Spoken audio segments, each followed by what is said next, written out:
सनातन संसार में आपका स्वागत है। मुंडक उपनिषद और तैत्तिरीय उपनिषद वैदिक संग्रह का हिस्सा हैं, विशेष रूप से उपनिषद जो वेदों का अंतिम भाग है और सनातन धर्म के दर्शन में प्रमुख ग्रंथ हैं। ये उपनिषद गहन आध्यात्मिक ग्रंथ हैं जो ब्रह्मांड, आत्मा, आत्मान और परम वास्तविकता ब्रह्मा की प्रकृति का पता लगाते हैं। वे ब्रह्मांड, स्वयं और अस्तित्व को नियंत्रित करने वाले शाश्वत सिद्धांतों को समझने पर ध्यान केंद्रित करते हैं। क्या आप जानते हैं कि अल्फा टब नामक एक मंच और एक उत्पाद है जो आपके बच्चे को कम उम्र में ज्ञान और शब्दावली के बारे में बहुत कुछ सीखने में मदद करता है, अंत में एक आश्चर्य के लिए बने रहें। मुंडक उपनिषद अथर्ववेद से संबंधित है और एक शिक्षक अंगिरस और एक शिष्य शौनक के बीच संवाद के रूप में संरचित है। यह निम्न ज्ञान, भौतिक दुनिया से संबंधित और उच्च ज्ञान, ब्रह्मा, सर्वोच्च चेतना की प्राप्ति के बीच के अंतर को गहराई से समझाता है। यह उपनिषद ब्रह्मांडीय आत्मा ब्रह्मा के साथ व्यक्तिगत आत्मा की एकता और आत्मज्ञान के माध्यम से मुक्ति की प्रक्रिया पर प्रकाश डालता है। यजुर्वेद से तैत्तिरीय उपनिषद को 3 खंडों में विभाजित किया गया है: शिक्षावल्ली, ब्रह्मानंदवल्ली और भृगुवल्ली। यह सृष्टि, मानव अस्तित्व की परतों, भौतिक शरीर से लेकर अंतरतम आध्यात्मिक सार तक और ब्रह्मांडीय चेतना के साथ आनंद और एकता प्राप्त करने के मार्ग की अधिक व्यवस्थित खोज प्रस्तुत करता है। दोनों ग्रंथ ब्रह्मांडीय ऊर्जा या ब्रह्मा की प्रकृति और यह कैसे पूरे अस्तित्व में व्याप्त है, इस पर विस्तार से चर्चा करते हैं। उपनिषदों में ब्रह्मांडीय ऊर्जा। मुंडक उपनिषद और तैत्तिरीय उपनिषद दोनों में ब्रह्मांडीय ऊर्जा को ब्रह्मा की सर्वव्यापी शक्ति के रूप में पहचाना जाता है, जो भौतिक ब्रह्मांड और जीवन के सभी रूपों में खुद को प्रकट करती है। यह ब्रह्मांडीय ऊर्जा ब्रह्मांड में सृजन, पोषण और विघटन का स्रोत है। ब्रह्मा के रूप में ब्रह्मांडीय ऊर्जा। मुंडक उपनिषद में ब्रह्मा की अवधारणा की तुलना अक्सर आग से की जाती है, जहां ब्रह्मांड और उसके सभी जीवित प्राणी इस शाश्वत ज्वाला से उत्पन्न होने वाली चिंगारी की तरह हैं। जिस तरह चिंगारी आग में वापस लौटती है, उसी तरह अस्तित्व के सभी रूप अंततः ब्रह्मा स्रोत में वापस लौट आते हैं। ब्रह्मा ब्रह्मांडीय चेतना है जो हर परमाणु, हर प्राणी और भौतिक और आध्यात्मिक दुनिया के हर पहलू को शक्ति प्रदान करती है। इसी तरह तैत्तिरीय उपनिषद में ब्रह्मा को आनंद का सार और परम वास्तविकता के रूप में वर्णित किया गया है, जिससे ब्रह्मांड पैदा होता है, कायम रहता है और अंततः वापस विलीन हो जाता है। प्रसिद्ध वाक्यांश सत्यम ज्ञानम अनंतम ब्रह्मा, ब्रह्मा सत्य, ज्ञान और अनंत है, ब्रह्मा के विचार को समाहित करता है जो अनंत ब्रह्मांडीय ऊर्जा है जो सभी जीवन को नियंत्रित करती है। ब्रह्मांडीय ऊर्जा का दोहन कैसे करें? उपनिषद सुझाव देते हैं कि ब्रह्मांडीय ऊर्जा को समझना और उसका दोहन करना केवल एक सैद्धांतिक खोज नहीं है, बल्कि भौतिक और आध्यात्मिक कल्याण दोनों को प्राप्त करने का एक व्यावहारिक साधन है। इस ब्रह्मांडीय ऊर्जा का उपयोग करने के लिए व्यक्ति को विशिष्ट अभ्यासों के माध्यम से अपने शरीर, मन और आत्मा को ऊर्जा के सार्वभौमिक प्रवाह के साथ संरेखित करना चाहिए। 1. ब्रह्मा पर ध्यान और चिंतन। निराकार शाश्वत ब्रह्मा पर ध्यान ब्रह्मांडीय ऊर्जा का दोहन करने के सबसे प्रभावी तरीकों में से एक है। मुंडक उपनिषद में यह सुझाव दिया गया है कि भीतर की ओर ध्यान केंद्रित करके बाहरी विकर्षणों से हटकर और शुद्ध चेतना जो ब्रह्मा है पर ध्यान लगाकर एक व्यक्ति अपने भीतर और आसपास मौजूद ब्रह्मांडीय ऊर्जा के प्रवाह तक पहुंच सकता है। यह शांति, स्पष्टता और आध्यात्मिक शक्ति प्राप्त करने में मदद करता है। अभ्यास कैसे करें? एक शांत जगह पर बैठें और अपने मन को ब्रह्मा के विचार पर केंद्रित करें, जो सभी ऊर्जा का स्रोत है।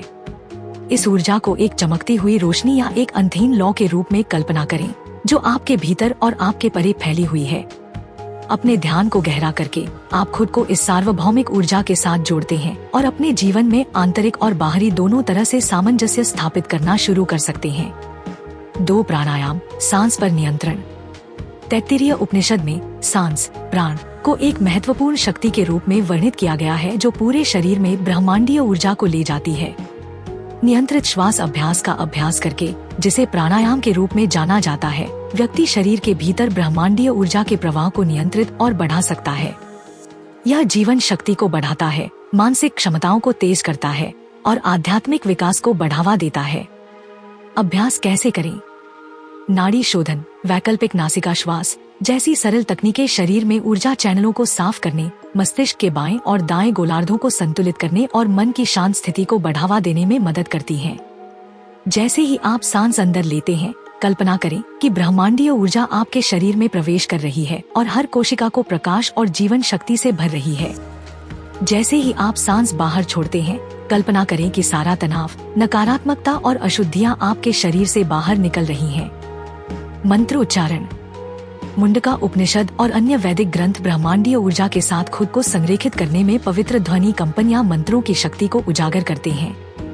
मंत्रों का जाप करके, विशेष रूप से गायत्री मंत्र या ओम मंत्र, आप ऐसे कंपन पैदा करते हैं जो ब्रह्मांड की आवृत्ति के साथ प्रतिध्वनित होते हैं, जिससे आप ब्रह्मांडीय प्रवाह से जुड़ सकते हैं। कैसे करें अभ्यास? अपनी आंतरिक चेतना को ब्रह्मांडीय आवृत्ति के साथ जोड़ने के लिए गहन ध्यान में ओम मंत्र का जाप करें। कल्पना करें कि ओम का कंपन आपके हृदय से ब्रह्मांड में फैल रहा है, ब्रह्मा की अनंत ऊर्जा के साथ विलीन हो रहा है। यह अभ्यास न केवल आध्यात्मिक जागरूकता को बढ़ाता है, बल्कि मानसिक स्पष्टता और भावनात्मक स्थिरता लाने में भी मदद करता है। 4 कर्म योग, निस्वार्थ क्रिया। उपनिषद परिणामों से लगाव के बिना निस्वार्थ भाव से कर्म करने के महत्व पर जोर देते हैं। कर्म योग का अभ्यास करके आप अपनी व्यक्तिगत इच्छा को ब्रह्मांडीय इच्छा के साथ जोड़ते हैं, जिससे आपके कार्यों के माध्यम से ब्रह्मांडीय ऊर्जा का प्रवाह होता है। इससे जीवन के सभी पहलुओं में उद्देश्य, पूर्णता और सामंजस्य की भावना आती है, चाहे वह भौतिक सफलता हो या आध्यात्मिक विकास। कैसे अभ्यास करें? ऐसे कार्यों में संलग्न हो जो आपके उच्चतम मूल्यों के अनुरूप हों और उन्हें ब्रह्मा की पूजा के रूप में अर्पित करें। परिणाम के बजाय क्रिया पर ध्यान केंद्रित करके आप खुद को आसक्ति के बोझ से मुक्त करते हैं और ब्रह्मांडीय ऊर्जा को अपने जीवन का मार्गदर्शन करने देते हैं। 5 पंच तत्वों, पंचभूत से जुड़ना। तैत्तिरीय उपनिषद में 5 तत्वों पृथ्वी, जल, अग्नि, वायु और अंतरिक्ष पर ध्यान केंद्रित किया गया है, जिन्हें ब्रह्मांडीय ऊर्जा की अभिव्यक्तियां माना जाता है। अनुष्ठानों, ध्यान और सचेत जीवन के माध्यम से इन तत्वों के साथ खुद को संरेखित करके आप अपनी ऊर्जा को संतुलित कर सकते हैं और ब्रह्मांड के साथ सामंजस्य प्राप्त कर सकते हैं। कैसे अभ्यास करें? प्रकृति में समय बिताएं और सचेत रूप से अपने आसपास के तत्वों से जुड़े। अपने नीचे की धरती को महसूस करने के लिए विजुअलाइजेशन तकनीकों का उपयोग करें, जो आपको जमीन पर टिकाए रखती है। आपके आसपास की हवा आपको ऊर्जा देती है और आपके भीतर की आग जुनून और स्पष्टता को प्रेरित करती है। माया पर विजय पाना और मुक्ति पाना। मुंडका और तैत्तिरीय उपनिषद दोनों ही सिखाते हैं कि अंतिम लक्ष्य केवल भौतिक सफलता के लिए ब्रह्मांडीय ऊर्जा का उपयोग करना नहीं है, बल्कि माया भौतिक दुनिया के भ्रम से परे जाना और ब्रह्मा के साथ अपनी एकता का एहसास करना है। माया पर विजय पाने के लिए हमें यह पहचानना होगा कि जिस दुनिया को हम देखते हैं वह हमारी सीमित इंद्रियों और मन का प्रक्षेपण है। सच्ची वास्तविकता निराकार, शाश्वत ब्रह्मांडीय ऊर्जा है जो सभी अस्तित्व में व्याप्त है। भौतिक इच्छाओं से अलगाव का अभ्यास करके और ब्रह्मा के हिस्से के रूप में स्वयं की वास्तविक प्रकृति के बारे में जागरूकता पैदा करके व्यक्ति जन्म और मृत्यु, संसार के चक्र से मुक्त हो सकता है और मोक्ष, मुक्ति प्राप्त कर सकता है। माया पर विजय कैसे पाएं? आत्मजांच, आत्मविचार का अभ्यास करें। अपने शरीर, मन और पहचान से परे आप वास्तव में कौन हैं, इस पर सवाल उठाएं। इस विचार पर ध्यान दें कि भौतिक दुनिया अस्थायी है और परिवर्तन के अधीन है, जबकि ब्रह्मा ही एकमात्र स्थिर वास्तविकता है। सांसारिक आसक्तियों से ऊपर उठने और माया के आवरण को पार करने के लिए ज्ञान योग, ज्ञान का मार्ग, भक्ति योग, भक्ति और ध्यान जैसे आध्यात्मिक अभ्यासों में संलग्न हों। निष्कर्ष, ब्रह्मांडीय ऊर्जा और मुक्ति। मुंडका और तैत्तिरीय उपनिषद दोनों हमें सिखाते हैं कि ब्रह्मांडीय ऊर्जा कोई बाहरी चीज नहीं है, बल्कि हमारा सार है। इसे समझकर और अपने जीवन को इस ऊर्जा के प्रवाह के साथ जोड़कर हम न केवल भौतिक सफलता और कल्याण प्राप्त कर सकते हैं, बल्कि आध्यात्मिक मुक्ति की ओर भी बढ़ सकते हैं।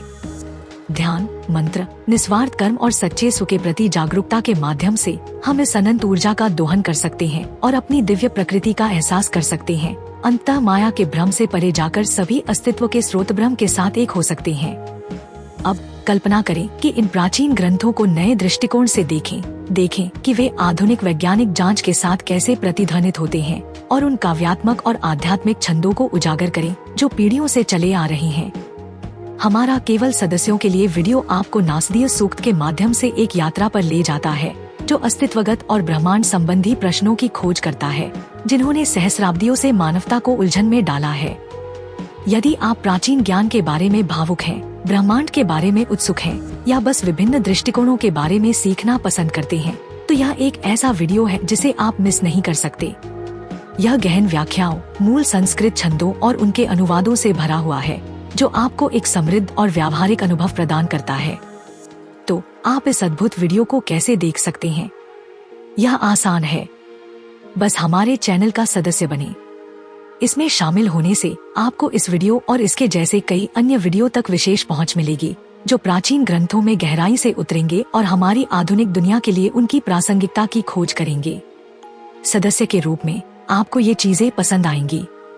नए वीडियो तक जल्दी पहुंच, सदस्यों के लिए शाउट आउट, फोटो और स्टेटस अपडेट, सिर्फ सदस्यों के लिए वीडियो।